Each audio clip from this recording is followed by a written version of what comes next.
अच्छा, तो मेरा पहला सवाल ये है कि जैसे अगर भिक्खु गलतियां करते हैं तो उनके उनके नियम है, वो सुधारे जा सकते हैं। पर अगर हम लोग गलतियां करते हैं तो हमें क्या करना चाहिए? हमारे लिए भगवान ने कोई नियम नहीं बनाए क्या? नहीं, उपासों के लिए नियम। उपासक तो कितनी सारी गलतियां करती है, मतलब बहुत सारी गलतियां होती है, डेली बेसिस लाइफ में भी होती है। और निंदा, कभी कभी तो हमें पता भी नहीं चलता, हम निंदा भी कर देते हैं। नहीं, उपासों के लिए क्या बुद्ध ने कोई नियम दिए नहीं, उपासों के लिए सिर्फ कर्तव्य दिए हैं। उनके पास सिर्फ क्षमा याचना है। और वो क्षमा याचना भी क्या करेंगे? कुछ नहीं कर सकते, सिर्फ थोड़ा बहुत पाप कर्म के फल को कम करेंगे, और कुछ नहीं। तो फिर हमारे कर्म संस्कार तो बनते ही जा रहे हैं ना। कर्म संस्कार सती सती संप्रजन उपासकों ने मजबूत करना चाहिए। क्षमा अच्छा। याचना करना, गलती स्वीकार करना, वही उनके पास उपाय है शुद्धता के जो है। पर और वो अगर भी नहीं गलती कर। हो गई है तो? क्षमा याचना, क्षमा गलती, याचना। ओके। और फिर वो गलती दोबारा ना दोहराई जाए। ठीक है अंते जी। साधु साधु साधु। Next question. बदनामी बनते जी। मंगलो बोलिए। बनते जी, थोड़ा सा हटके मेरा एक प्रश्न है, बहुत ही प्रैक्टिकल है कि जैसे दिन भर ऑफिस वगैरह में काम करते हैं तो वहाँ पे सर्कल में चाय वगैरह भी बहुत चलता है। और फिर मेडिटेशन जब करना होता है तो फिर थोड़ा सा एसिडिटी और पेट में दर्द वगैरह बहुत ज्यादा करने पे होने लगता है। तो कैसे बैलेंस बना के रखें? ये ऐसा है कि एक तो चाय पीना बंद कीजिए। जी जी ठीक है। और बिल्कुल, क्योंकि चाय से क्या किडनी को भी बहुत हानि होती है। जी जी क्योंकि उस पे चाय पे नियंत्रण कीजिए, वरना वो बहुत आपको प्रॉब्लम देगा। खाने पे बहुत सही रखना पड़ता है, मेडिटेशन में देखो भी। जी है बंटी ना। जी, लेकिन रमापति गाथा में भी कहा है, सुभानुपस्से वीरतं इंद्रिय सवासं भोजनम विचारवतं कुशतं निमित्तं विपश्यति मारवाता रुखं वदुब्बलम्। कि जिसका भोजन पे संयम नहीं, जो भोजन की मात्रा को नहीं जानता, वो उसका कैसा है कि वो समय के हिसाब से बहुत कमजोर बन जाता है। उसकी संकल्प शक्ति भी समय के हिसाब से बहुत कमजोर हो जाती है। तो कहते हैं संयम बहुत आवश्यक है। ना बोलना भी बहुत ज्यादा आवश्यक होता है।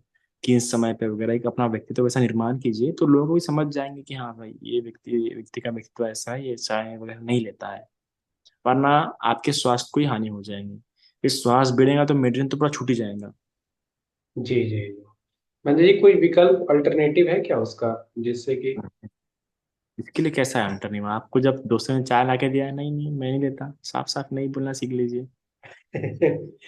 जी क्योंकि मित्रता देखिए, कल्याण मित्र, अच्छा मित्र तो बात समझ जाएगा। अगर बात नहीं समझ रहा है तो कहीं ना कहीं उसकी पर्सनैलिटी वैसी है, ऑथोरेटिव पर्सनैलिटी होंगी तो गलत है, तो उसके चेंज हो जाएंगे, भी समझ जाएगा। शुरुआत में डिफिकल्ट होंगी, पर बाद में समझ जाएंगे सभी लोग।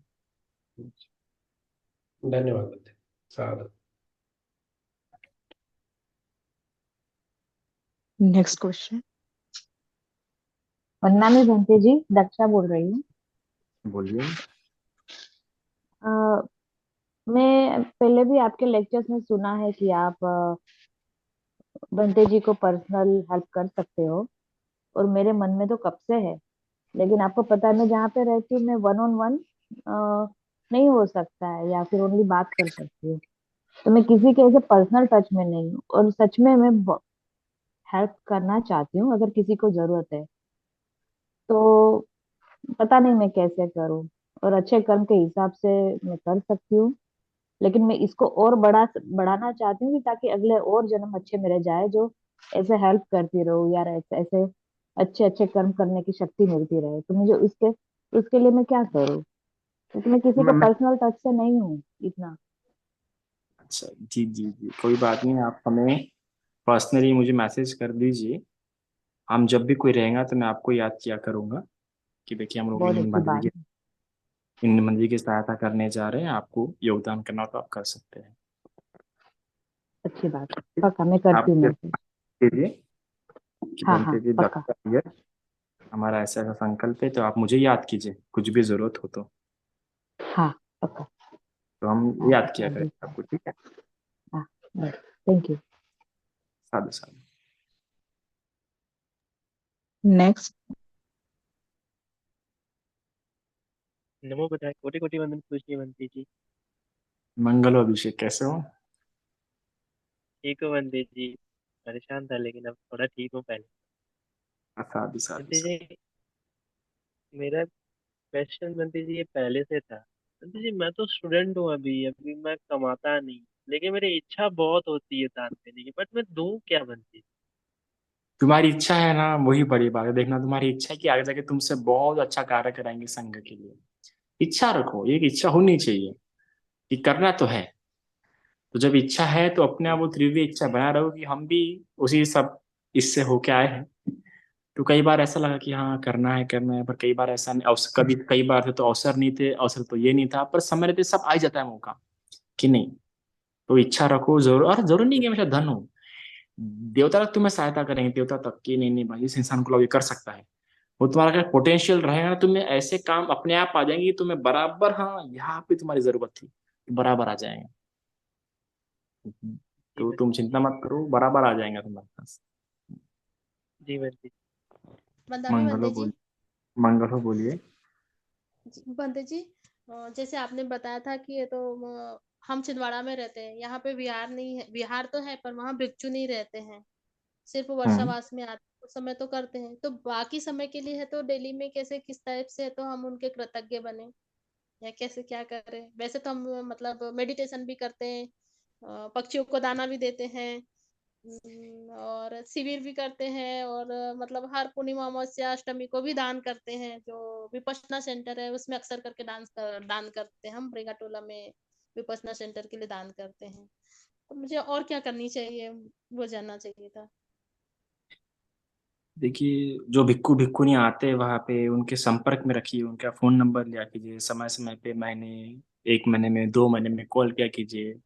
भंत जी को पूछा कीजिए, भंते जी भिक्खुनी जी आपको कुछ लगता है क्या, उनको दान भेज दिया कीजिए, है ना। जी। हेलो। तो ऐसा वो ठीक रहेगा, बेस्ट। जी बनते जी। साधु साधु साधु, वंदामी बनते जी। मंगल। बनते जी, मुझे नहीं। एक और क्वेश्चन करना था। बनते जी, पूछो पूछो। वो मेरी जो बेटी है वो वो पता नहीं अकेले अकेले बड़बड़ाती रहती है जब देखो तब, और उससे पूछो कि क्या कर रही है बेटा तो बोलती नहीं मैं कुछ नहीं कर रही हूँ, मैं याद कर रही हूँ, पर हम लोगों को कई बार ऐसा लगता है कि वो पता नहीं क्यों इस तरह से करती है करके। इवन वो अभी क्या 16 बोल रहे हैं? 15.5 साल की उम्र हो गई, उनको हमने 7 दिन का शिविर भी करवाया था पिछले साल। मैंने मतलब 14 15 साल की उम्र में उन लोगों ने, 14 साल की 14.5 साल की उम्र में उन लोगों ने एक 7 दिवस वाला शिविर भी कर लिया है। ये था तो भी वो है तो चाइल्ड उसकी जो चाइल्ड वो साइकोलॉजिस्ट के पास लेके जाइए। साइकोलॉजिस्ट को पढ़ने में बहुत कमजोर है, मतलब उसको याद नहीं रहता है कि क्या चाइल्ड साइकोलॉजिस्ट के पास लेके जाइए। वो काउंसलिंग करेगा, देखेंगे, कुछ टेस्ट वगैरह लेगा, तो सब समझ जाएगा, है ना। जी। जी बनते जी। बनते जी धन्यवाद, बनते जी वंदामी बनते जी। मंगल। Next question. वंदा में बनते। मंगल हो। सिद्धार्थ नवगिरे बोल रहा हूँ औरंगाबाद से। औरंगाबाद से बोली ना।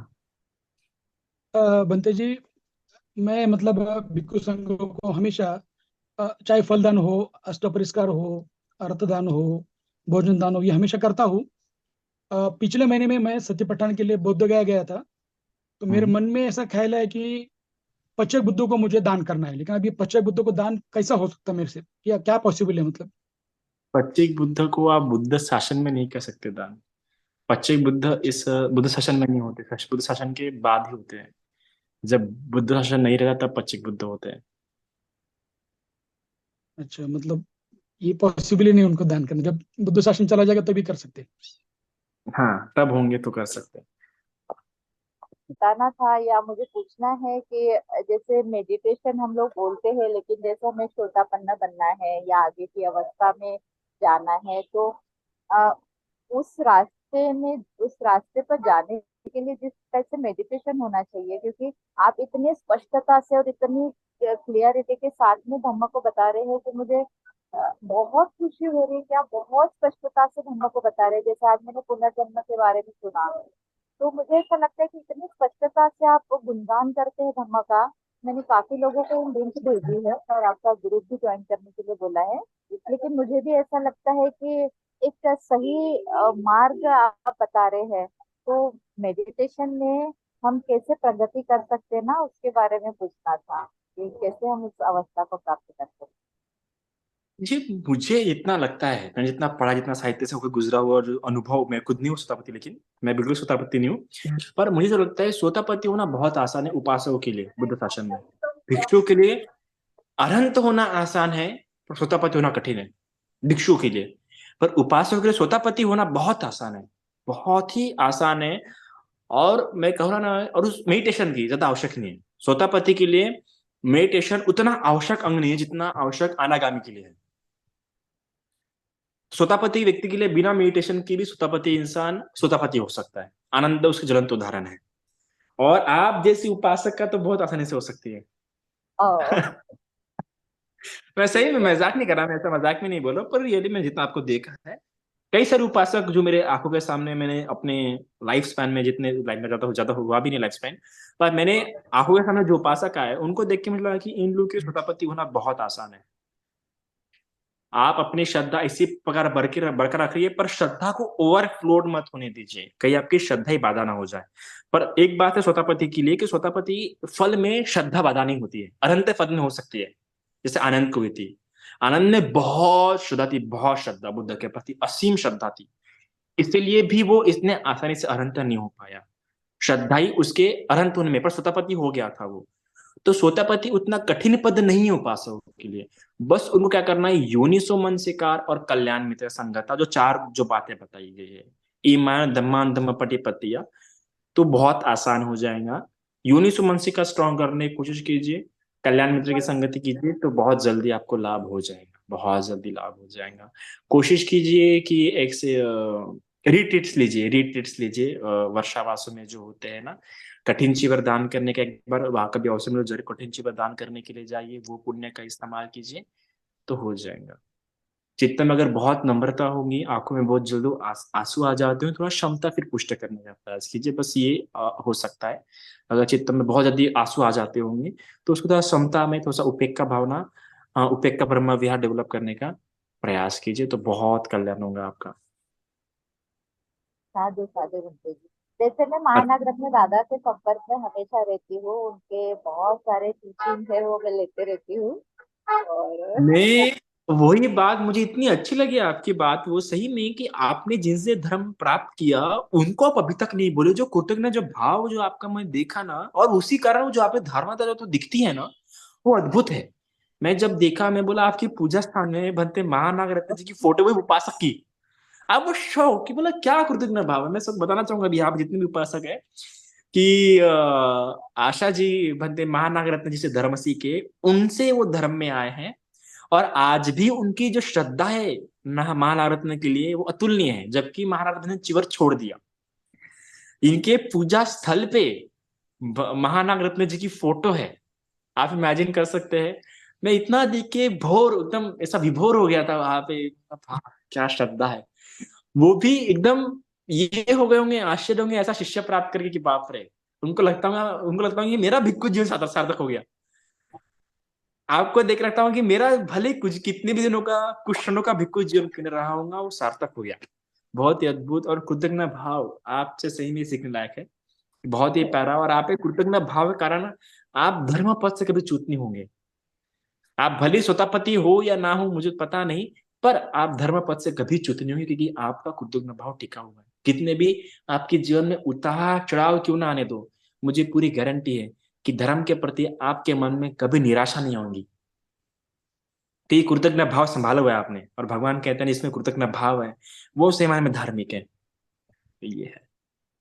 उनकी एक टीचिंग बहुत अच्छी दी है उन्होंने कि मैंने मेरे जो क्रोध जो आता था मुझे, उसको कैसे बैलेंस करना है, उससे कैसे निपटना है, वो उन्होंने सिखाया। तो मैं सही में मैंने धम्म के प्रति और महानाग रत्न दादा के प्रति बहुत कृतज्ञ हूँ। और आपकी जो टीचिंग मिली है, और आपने और शाक्यमुनि बंटी जी ने जो घर में आके जो चीजें बताए, सही में बहुत मैं शब्द ही नहीं है बंटी जी मेरे पास। लेकिन आज मैं बहुत खुश हूँ, आपसे मुलाकात हुई, बात हुई, ऐसा लग रहा है कि आप घर में ही हो मेरे। बहुत साधु बहुत साधु। धन्यवाद। बहुत बहुत प्रभु धन्यवाद। सके। साधु साधु।